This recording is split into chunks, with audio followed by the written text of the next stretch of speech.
They came for my entire house, my home, my family's sanctuary. And do you know what set it off? Not a missed mortgage, not unpaid property taxes, not a stack of bills I ignored. No, $75. Let that sink in. 75 measly dollars, the cost of a tank of gas, a night out at Olive Garden, the spare change under your car seat. That's all it took for our HOA president, Karen, to swoop down like a vulture circling fresh roadkill and declare me the neighborhood criminal.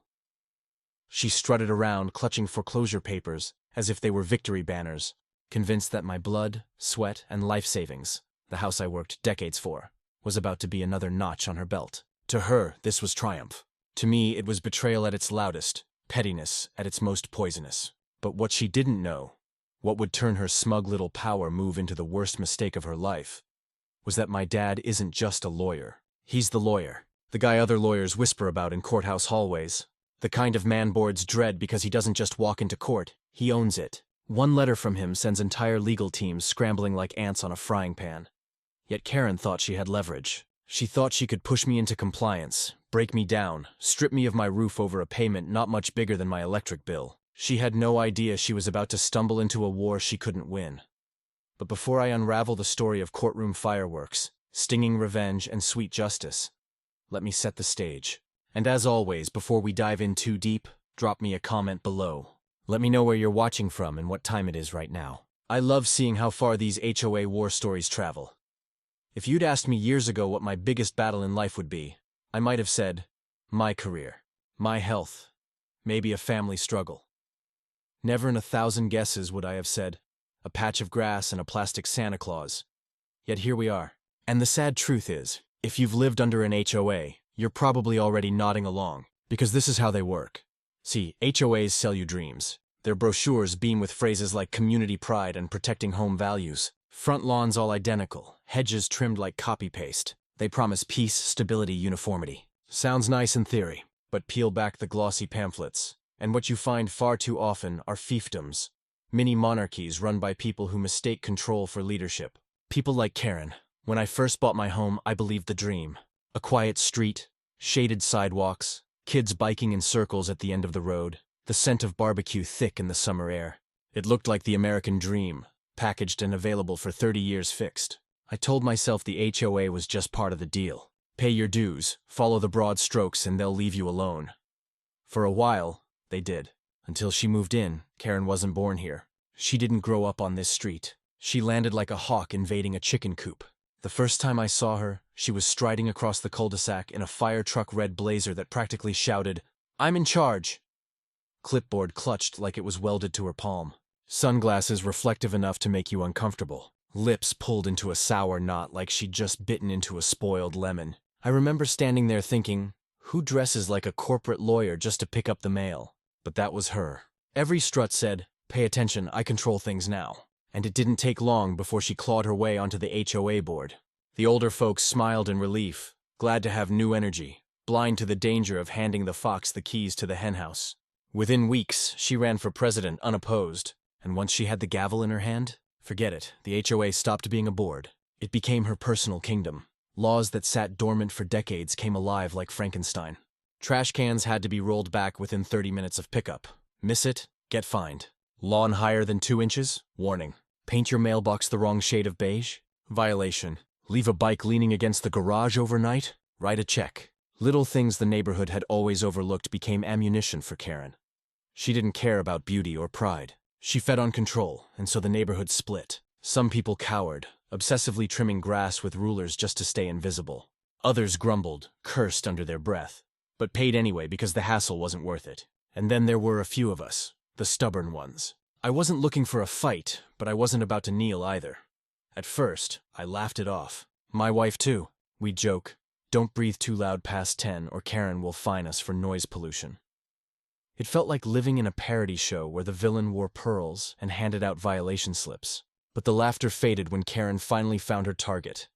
Me. It was December. The holidays had drained me, work deadlines stacked up, the kids had school activities, and my youngest was down sick. So yeah, the decorations lingered. The plastic reindeer, the twinkle lights, Santa's glowing grin.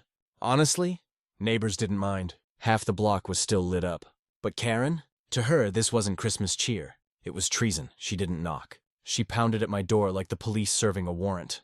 And when I opened it, there she was. Blazer crisp, clipboard at the ready, eyes gleaming with glee. She didn't even greet me. She shoved the paper forward and barked, "Violation. Decorations must be down by January 10th. It's January 12th. $75.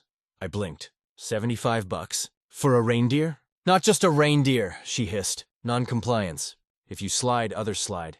Rules stop mattering. I wanted to laugh in her face, but I bit my tongue. Fine, I thought. I'll pay it when life calms down. What's $75? A nothing ticket. An annoyance. I had bigger issues. Sick kids, long hours, stress boiling, so I forgot. But in Karen's world, forgetting wasn't a mistake. It was open rebellion. Almost immediately, I noticed her SUV creeping by more often, her reflective sunglasses aimed at my house as she scribbled in that cursed clipboard. Neighbors whispered warnings. "She's got it in for you. She wants to make you the example." I brushed it off, until I saw that spark in her eyes, that gleam of triumph, and realized she wasn't done. To her, one unpaid fine was all she needed. She'd wedge it into a crowbar to pry open my life. The letters escalated. Notice of continued violation. Immediate remittance required. Written like proclamations from some medieval throne. Then came the phone calls. To me, to my wife, incredibly, even to my workplace.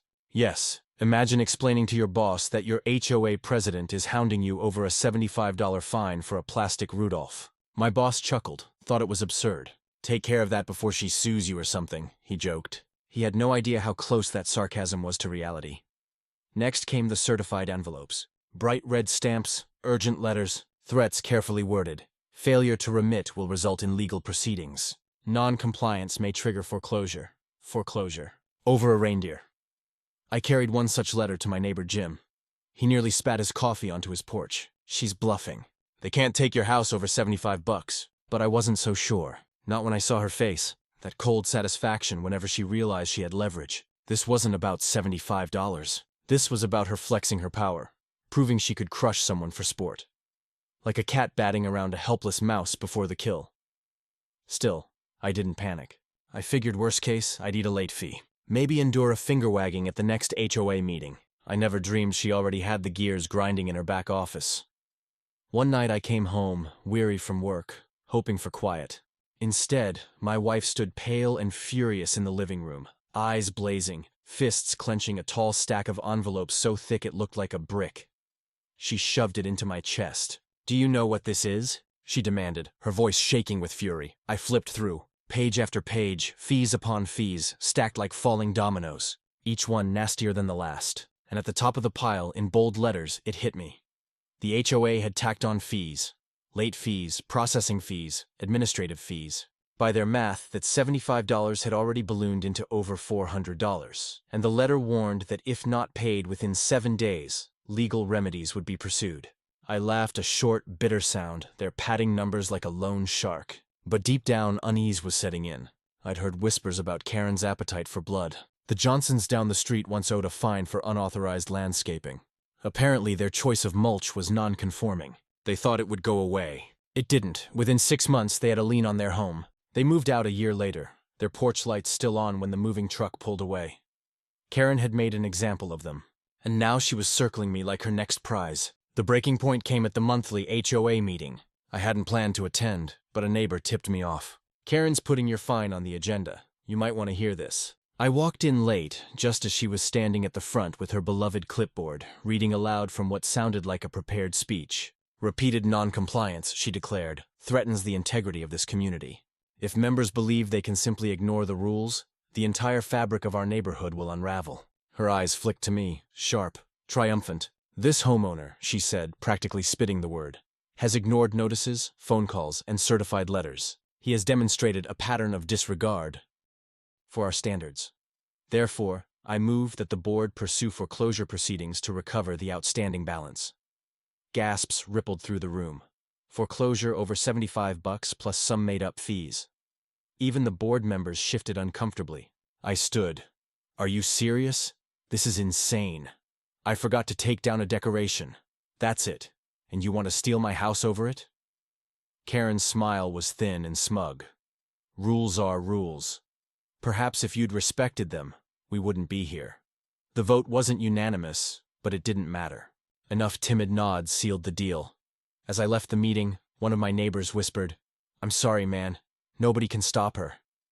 But that was where they were wrong. Karen thought she had me cornered. She thought she was David toppling Goliath with her little clipboard. But what she didn't know, what nobody in that room knew, was that I had an ace up my sleeve. A man who had built his career dismantling tyrants, crooks, and corporate bullies. My father. And when I finally told him what was happening, he didn't laugh. He didn't dismiss it as petty. He just leaned back, steepled his fingers, and said with a voice so calm, it chilled me.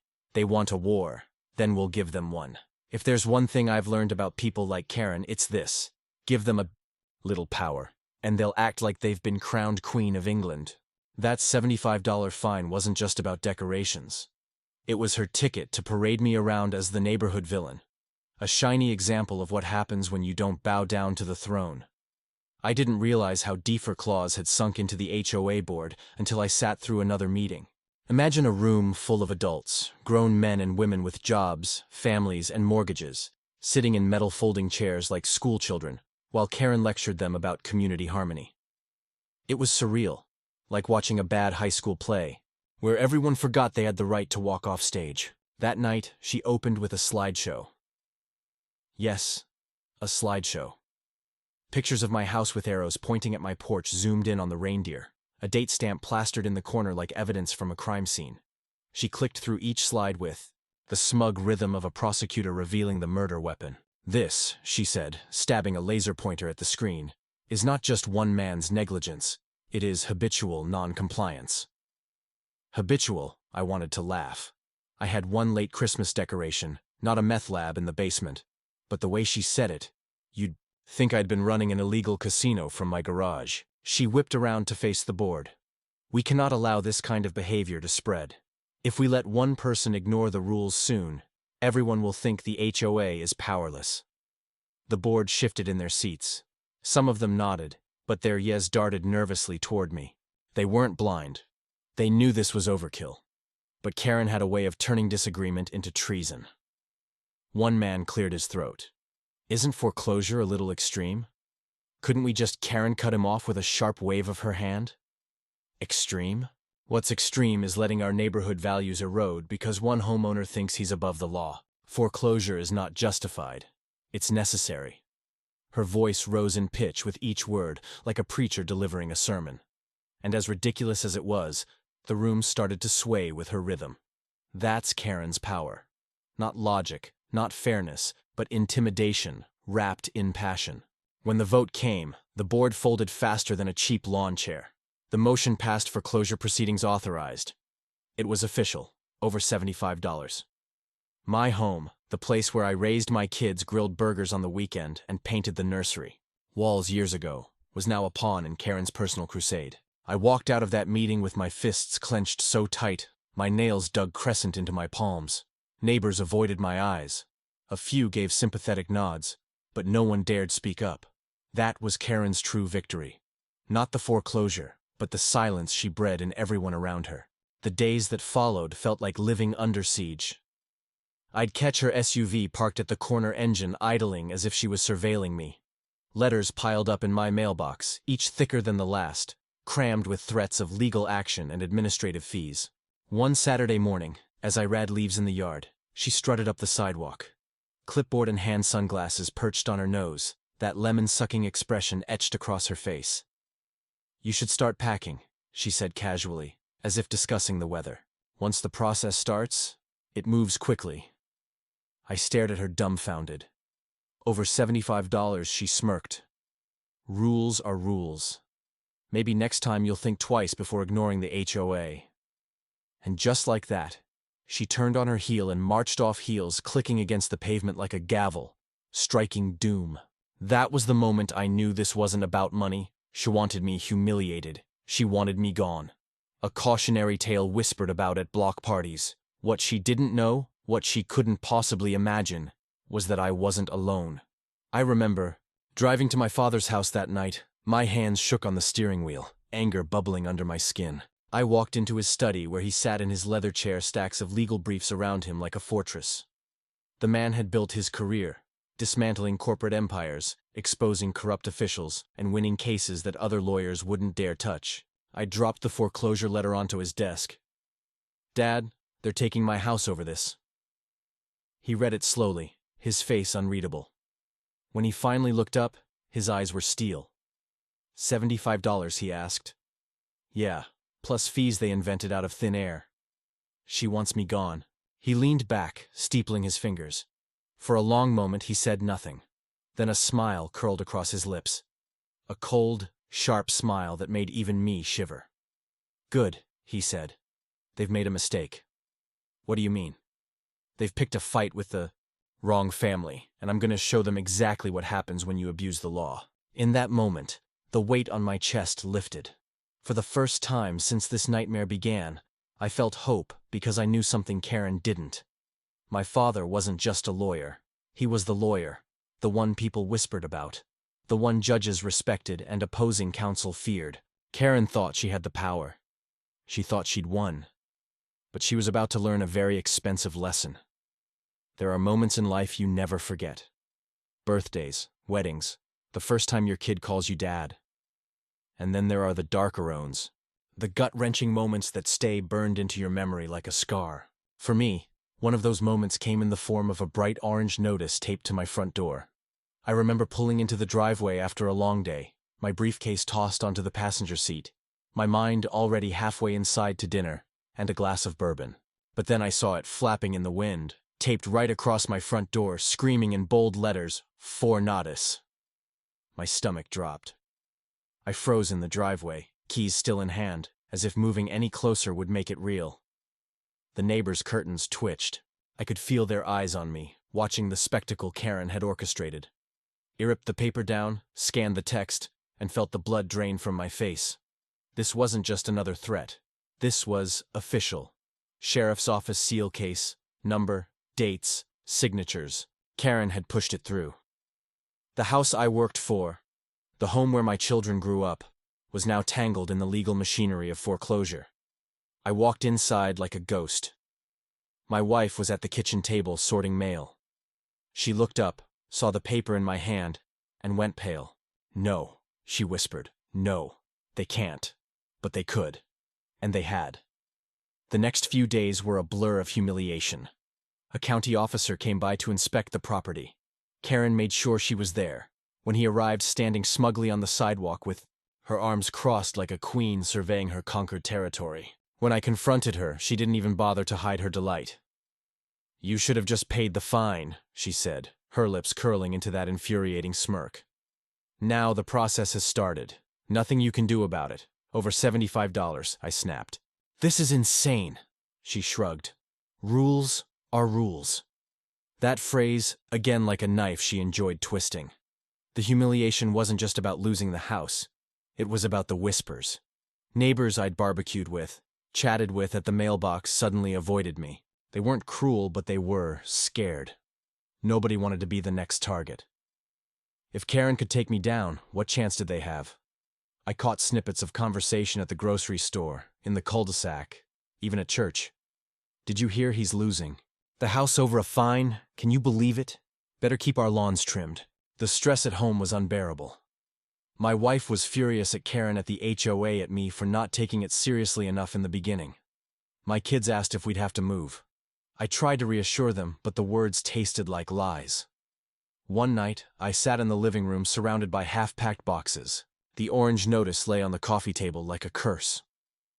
I poured myself a drink, stared at the walls I'd painted with my own hands, and felt the weight of defeat pressing down. For the first time, I thought maybe Karen had won. But that was before I called my father. He came over the next morning sharp as ever in his tailored suit, even though it was a Saturday. He walked through the house slowly, taking it all in his jaw set. Finally, he stopped in front of the foreclosure notice, picked it up, and read it word for word.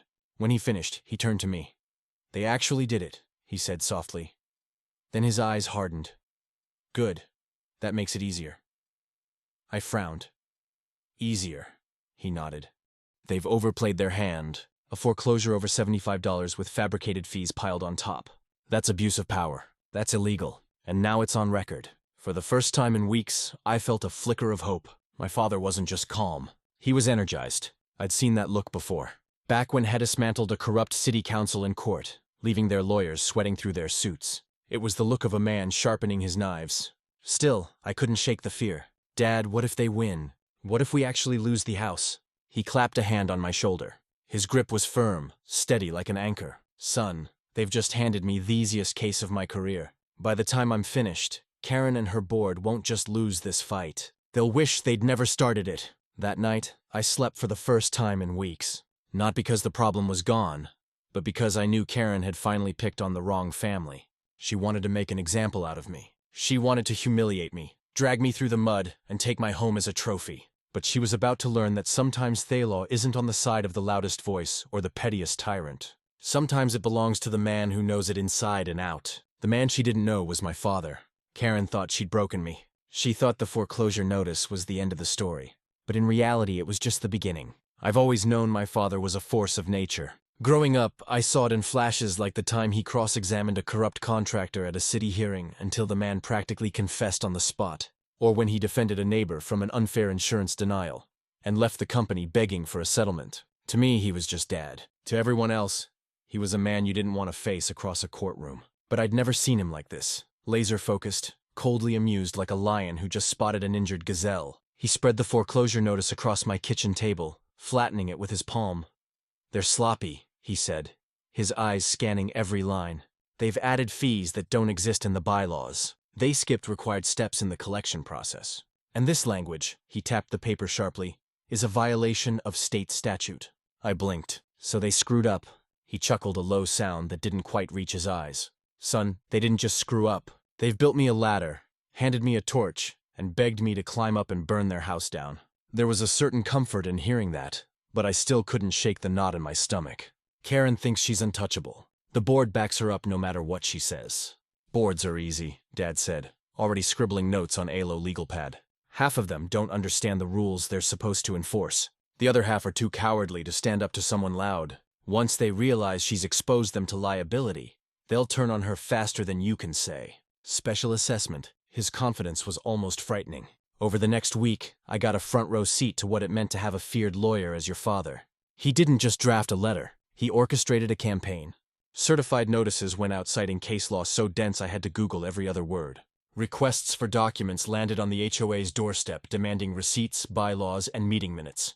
Every piece of correspondence was a trap carefully worded to corner them. No matter how they responded, Karen, of course, tried to bluff her way through. She sent back smug replies dripping with false confidence. "We are within our rights. Failure to comply will only increase consequences." But you could sense the cracks. She stopped CCing the entire board. Her letters grew shorter. On Don'ts, she even misspelled foreclosure for someone obsessed with control. That kind of slip meant pressure was mounting. At dinner one night, my dad explained it plainly. Karen's problem isn't that she's tough. It's that she's arrogant. She doesn't know the law. She just knows how to scare people who don't. But she picked the wrong family this time. I laughed. But it wasn't the nervous laugh I'd given weeks earlier. This time it was real. Because for the first time since this nightmare began, I didn't feel like prey. I felt like we were the hunters. Neighbors began to notice the shift too. One evening, while I was taking the trash to the curb, Jim from next door wandered over. He glanced around nervously, then leaned in. "I heard she got a letter from your dad." She looked rattled. "Good," I said simply. And for the first time, I was the one smirking. Karen didn't retreat quietly, though. If anything, she doubled down. She scheduled another HOA meeting, determined to put me on display again. That night, the room was tense. Karen launched into her usual performance, waving papers and declaring I was a chronic rule breaker. But then something happened that stunned everyone. My father stood up. "Now you have to picture this. My dad isn't flashy. He doesn't raise his voice, but when he speaks, people listen. His presence fills a room without needing to shout. And that night, he filled that shabby HOA meeting hall like it was the Supreme Court. He calmly introduced himself, laid out his credentials, and then, like a surgeon with a scalpel, began dismantling Karen's claims one by one. He cited bylaws she had ignored, pointed out procedural errors, and quoted state law that invalidated half her threats. Every sentence was precise, every fact irrefutable. Karen tried to interrupt. "Of course, this is an HOA matter," she barked. "You don't even live here." Dad didn't even flinch. He just adjusted his glasses and said, I represent my son, and unlike you, I actually know what the law says." The room went dead silent. By the time he finished, Karen was red-faced and stammering the board members, shifting uncomfortably in their seats. For the first time, people were looking at her, not with fear, but with doubt. That night, as we drove home, I felt something I hadn't in weeks: pride. Pride in my father, pride in my family, pride in finally standing up to the bully who had turned our lives upside down. Karen thought the foreclosure notice was the final nail in my coffin, but thanks to my dad, it was just the first swing of the hammer aimed squarely back at her. And the sound of that hammer was about to echo all the way to court. If Karen thought posting a foreclosure notice on my door was her knockout punch, she had no idea what was coming. My father wasn't the type to throw a single jab. He came at opponents with a full-blown legal hurricane, and Karen, bless her power-hungry heart, was about to find out what it felt like to be caught in the middle. The first salvo came in the form of a 40-page motion. Not a letter, not a complaint, a full motion to dismiss the foreclosure, citing violations of state homeowner protection statutes, illegal fee stacking, and improper notice procedures. I remember the look on the courier's face when he delivered it to Karen's doorstep, like he was carrying a live grenade. By Monday morning, the entire board had received copies. One neighbor told me Karen was pacing her porch with the motion in hand, yelling into her phone, her face as red as her favorite blazer. But my dad wasn't done. He followed up with discovery requests, every financial record, every bylaw, every amendment the HOA had passed in the last 10 years. He demanded meeting minutes, board correspondence, even receipts for landscaping expenses. If they want to abuse the law, he told me, we'll drag every skeleton out of their closet. Karen tried to play tough at first. She sent back one of her classic smug letters dripping with folks' authority. The HOA does not respond to intimidation tactics. Dad just smirked. Good. That means she's rattled. And she was. I started to notice it in little ways. Her SUV didn't prowl past my house quite as often. The smug grin she wore at board meetings was replaced with tight lips and darting eyes. Neighbors whispered that she'd been calling emergency sessions of the board, frantically trying to rally support. But with each legal filing my father dropped, her grip weakened. See, Karen's entire reign was built on fear, on the assumption that nobody would dare push back. But now that someone was pushing back with the force of a seasoned lawyer behind him, people started to see the cracks. At the grocery store, Jim sidled up to me in the cereal aisle.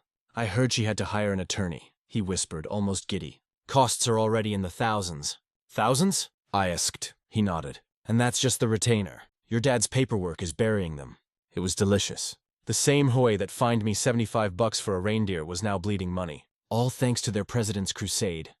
Karen, of course, wasn't about to admit defeat. She doubled down, insisting at the next meeting that the HOA was within its rights and that this was just a baseless intimidation attempt. But her voice cracked, her hands trembled, and the board members sitting beside her looked less like loyal allies and more like hostages waiting for rescue. My father kept the pressure relentless. He didn't just challenge the foreclosure. He filed counterclaims, harassment, abuse of process, violation of state, consumer protection laws. Each filing was another nail in Karen's coffin. Each one demanding time, money, and attention she didn't have. The best part, he made sure every motion was public record. Neighbors began to whisper, not about me, but about her. "Did you hear? She's being sued. I think the HOA is in trouble. Karen's finally getting what she deserves." The tide was turning. Athome, the atmosphere shifted too. My wife, who'd been furious and frightened weeks earlier, started smiling again. "Your dad's a machine," she said one night, flipping through one of his motions. "I don't understand half of this, but it looks terrifying." "It is," I told her with a grin. "At least if you're on the wrong side of it. Even my kids picked up on the change." My daughter whispered to her brother one night, "Grandpa's like a superhero." And honestly, she wasn't wrong. Still, I knew Karen wouldn't go down quietly. Bullies rarely do. She tried stalling, refusing to turn over documents, hoping delays would break our momentum. But Dad anticipated every trick.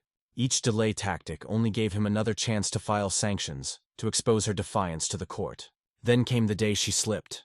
Buried in the HOA's financial records finally produced under court order, Dad found something ugly. Misused funds. Money that was supposed to maintain the community pool had instead been funneled into administrative costs. The signatures pointed straight back to Karen. When Dad showed me, I nearly dropped the paper. "She stole from the HOA. Not yet proven," he said carefully, though his eyes gleamed. "But this raises questions, and questions like these make judges very curious." The next filing didn't just attack the foreclosure. It accused Karen and the HOA of financial mismanagement. Suddenly, this wasn't about me anymore. It was about every homeowner in the community, every dollar of dues they'd ever paid. That night, as I sat on my porch with a beer in hand, Jim wandered over again. "You've got the whole neighborhood rooting for you now," he said. "People are sick of her. If she goes down, maybe we'll finally get our community back." I smiled, watching Karen's house across the street, her blinds drawn tight. For weeks, she'd strutted around like a queen, but now she looked more like a prisoner in her own castle. The legal storm was only getting started, but already I could feel the balance shifting. For the first time since this nightmare began, the fear wasn't on my side of the street. It was on hers. The courthouse was nothing fancy. Just a squat building with beige walls and flickering fluorescent lights. But that morning, as I walked through its doors, it might as well have been the stage for the greatest drama of my life. The stakes weren't just my house, it was my dignity, my sanity, and my chance to prove that tyrants don't always win. Karen arrived in full regalia, of course. Red blazer pressed pearls, shining hair stiff with hairspray. She marched up the courthouse steps like she was entering a royal coronation, flanked by 2 HOA board members who looked like they'd rather be anywhere else. She carried a thick binder tucked under her arm, probably stuffed with violation slips and passive-aggressive emails, her holy scriptures of neighborhood control. I watched from across the plaza, my father at my side. He looked calm, almost bored, as if this was just another Tuesday. But there was something in the way he adjusted Heisty. The way his eyes flicked toward Karen with surgical coldness that told me he was ready. Inside we took our seats. The judge entered, a tall man with salt and pepper hair who clearly had no patience for nonsense. He gave us all a curt nod before glancing at the docket. "Case number 4273, Homeowners Association versus..." He paused, looking at me. "Mr. Thompson." Karen leapt to her feet, practically glowing. "Your Honor," she began, voice stripping with fake professionalism. "This is a clear case of habitual non-compliance. This homeowner has repeatedly defied our rules, ignored fines, and disrupted the harmony of our community. We are here to enforce the bylaws and proceed with foreclosure." She sounded rehearsed, every word dripping with the smug certainty of someone who believed she had already won. She even flashed a smile at me across the room, a silent gotcha. Then my father stood. "Your Honor," he said calmly, his voice rich and steady, "this is not a case of non-compliance. This is a case of abuse. Abuse of power, abuse of process, and abuse of the very laws this association claims to uphold." And just like that, the temperature in the room shifted. He began his attack methodically, like a surgeon cutting into diseased tissue. First, he dismantled the original fine. He cited the exact HOA bylaw that allowed a reasonable grace period for holiday decorations, something Karen had ignored. He produced photographs of other houses, neighbors with lights still up well past mine that had never been fined. Selective enforcement, he called it. Discrimination by discretion. Karen's smile wavered. Then he moved to the fees. He showed line by line how the HOA had invented charges not authorized by the governing documents. Administrative fees, late fees stacked on late fees. He called it a pyramid of nonsense built on $75. The judge actually smirked at that. Karen shifted in her seat, her binder clutched tighter. And then the coup de gastade revealed the financial discrepancies. He laid out receipts showing HOA funds, misused checks signed under Karen's name. He didn't accuse her of theft outright. He didn't have to. He simply presented the documents and asked, "How does the pool maintenance fund end up paying for catered luncheons at a country club?" The courtroom buzzed. Even the board members beside Karen looked blindsided. Karen tried to fight back. She stood, voice rising. "Your Honor, this is irrelevant. We are here because this homeowner refused to pay his fine." Dad didn't even look at her. He simply addressed the judge. "Irrelevant, Your Honor. It goes directly to the credibility and intent of the party bringing this action. This is not about a fine. This is about a president abusing her position to intimidate homeowners and line her pockets." The judge's eyes narrowed at Karen. "Do you have an explanation for these expenditures, Miss Jenkins?" For the first time since this nightmare began, Karen faltered. She stammered, flipping through her binder pages, rustling like panic. It was board approved. I don't have those documents with me." Dad leaned forward, his voice cool, convenient. The judge banged his gavel lightly. "Miss Jenkins, I suggest you answer directly. This court does not tolerate obfuscation." By now, Karen was sweating. Her perfect hair looked brittle under the fluorescent lights. Her red blazer, once a symbol of dominance, now looked more like a warning flare sinking into the sea. I sat back, heart pounding, a grin tugging at my lips. For weeks, I'd felt like prey, but here in this room, watching Karen unravel under my father's precision strikes, I realized the roles had reversed. Dad closed with a line that should have been engraved in stone. "Your Honor, This foreclosure attempt is not only unjust, it's unlawful. My client's rights have been trampled, his reputation smeared, and his property threatened over a $75 fine that never should have existed in the first place. I ask that you not only dismiss this foreclosure, but hold the association accountable for their reckless actions. The judge leaned back, steepling his fingers. He glanced at Karen, who sat frozen, her face pale, then back at my father. Finally, he said, "I'll take this under advisement, but I will say this. I find the evidence presented today deeply troubling." Bang of the gavel. Adjourned. Karen stormed out of the courtroom binder, clutched to her chest, her board members trailing behind like rats deserting a sinking ship. My father calmly packed his briefcase as if he'd just wrapped up a casual Tuesday morning meeting. Outside, neighbors who'd come to watch the spectacle approached me. They clapped me on the back, whispered, "She's finished, and your dad's incredible." For the first time in months, I walked through the parking lot with my head held high. The war wasn't over. The verdict hadn't been delivered yet. But the battle was ours, and Karen knew it. When Judgment Day finally came, the courtroom was packed. Word had spread like wildfire across the neighborhood. Folks who had once hidden behind their curtains now sat shoulder to shoulder on the benches, eager to see whether the iron-fisted president of our HOA would stand or fall. You could feel the buzz of anticipation in the air. Karen walked in first, binder clutched tight against her chest. But she wasn't the same smug queen who'd taped foreclosure papers to my door weeks earlier. Her blazer was wrinkled. Her hair lacked its usual perfect shellac. And the confident click of her heels sounded more like the shuffle of someone walking to the gallows. I followed with my father, steady as always, briefcase in hand, expression unreadable. To the crowd, he might have looked calm. To me, he looked like a man who already knew the ending of the story. The judge wasted no time. This court has reviewed the filings, the evidence, and the testimony presented. What I have seen troubles me deeply. He flipped through his notes, then fixed his eyes squarely on Karen. The attempt to foreclose on Mr. Thompson's home was not only excessive, but riddled with procedural violations. A murmur rippled through the crowd. The judge continued, his tone sharp as a blade. Selective enforcement of rules, fabricated fees, and mismanagement of HOA funds have been documented. This is unacceptable.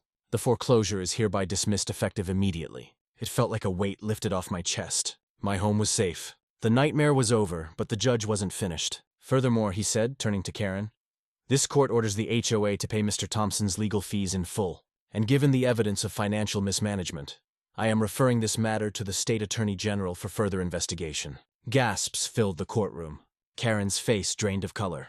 She opened her mouth as if to argue, but no sound came out, just a faint wheeze. And then it happened. The woman who had strutted around our neighborhood like a dictator who had bullied, fined, and threatened us all broke right there in front of everyone. Her hands trembled.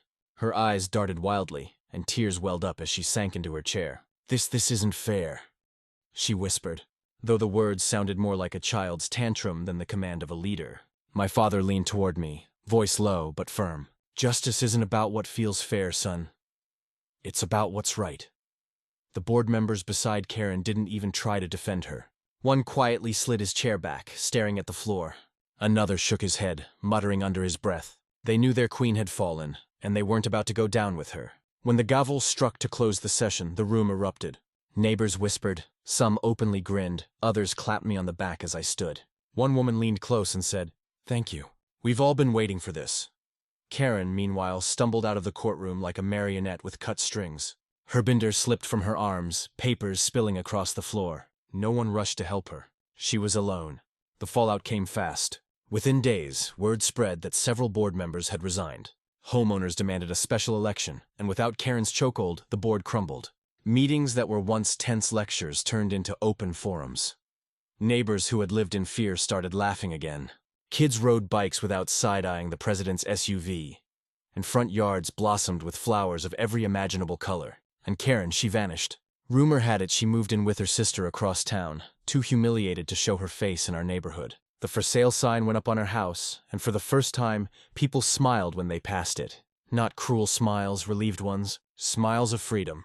One evening, I sat on my porch with a beer in hand, watching the sun dip behind the rooftops. Jim strolled over, grinning ear to ear. "Never thought I'd see the day," he said. Karen gone. The HOA actually normal again. Neither did I, he admitted. He chuckled.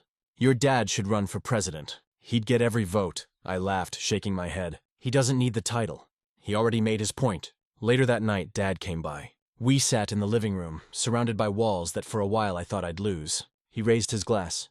To standing up, he said. To standing up, I echoed.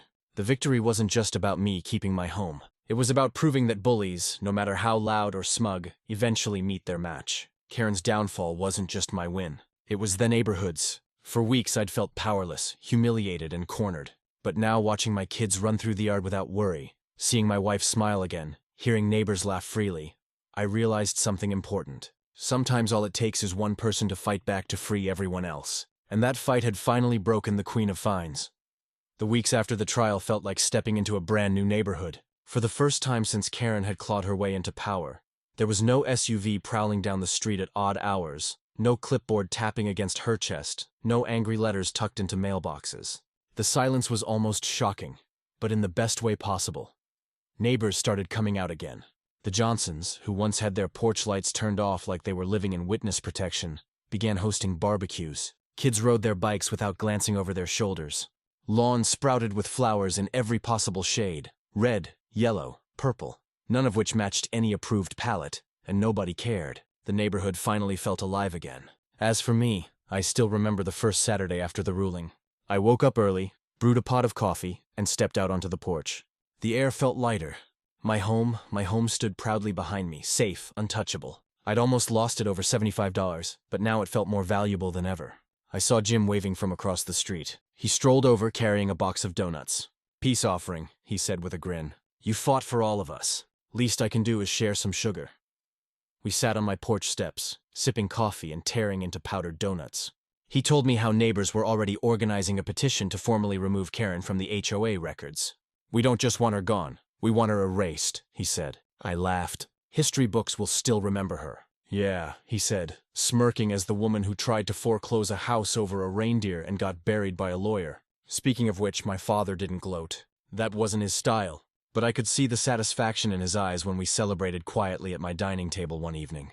He raised a glass of bourbon, the amber light reflecting off the rim. "Son," he said, "this wasn't just about a house. It was about teaching people like her a lesson. You stand up to tyranny, big or small, because if you don't, it grows." His words stuck with me. Karen's downfall didn't just protect me. It sent a message to every HOA president, every petty tyrant who thought a clipboard and a rulebook gave them divine right over other people's lives. Power unchecked always corrupts, and Karen had been the living proof.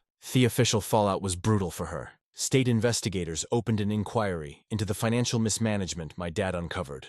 Rumors swirled of fines, penalties, and potential criminal charges. Her house went on the market within weeks, a for sale sign swaying in the breeze where once she'd stood like a guard tower. No one in the neighborhood mourned her absence. If anything, the day the moving truck came felt like a holiday. People waved from their lawns, someone popped open champagne. The Johnson kids even chalked BYU Karen on the sidewalk. Me, I just stood on my porch, arms folded, watching quietly as the truck pulled away. There was no need to shout, no need to rub it in. The silence of her departure was victory enough. Now, months later, my life has returned to normal, better than normal even. I still pay my HOA dues, but under new leadership they actually go where they're supposed to. The new president's a soft-spoken retiree who cares more about planting community gardens than writing violation slips. Imagine that an HOA that works for people instead of against them. Sometimes I walk past Karen's old house and wonder what she thinks when she looks back. Does she regret it, or is she still convinced she was right? The hero of her own story, I'll never know. What I do know is this: she's gone and I'm still here. My family's safe. My home is mine and the neighborhood is stronger for it. All because a $75 fine lit the fuse that Karen never should have touched. If there's one thing I hope you take from my story, it's this small battles matter. It wasn't about a reindeer on my lawn or a $75 fine. It was about standing up to someone who thought power gave them the right to trample others. And that lesson applies far beyond HOAs. Bullies come in many forms. A boss who exploits a neighbor who intimidates a friend who manipulates. They thrive when people stay quiet. They grow stronger when fear keeps us from speaking up. But the moment someone draws a line, the moment someone says enough, their power begins to crumble. I almost lost my home, but I gained something bigger.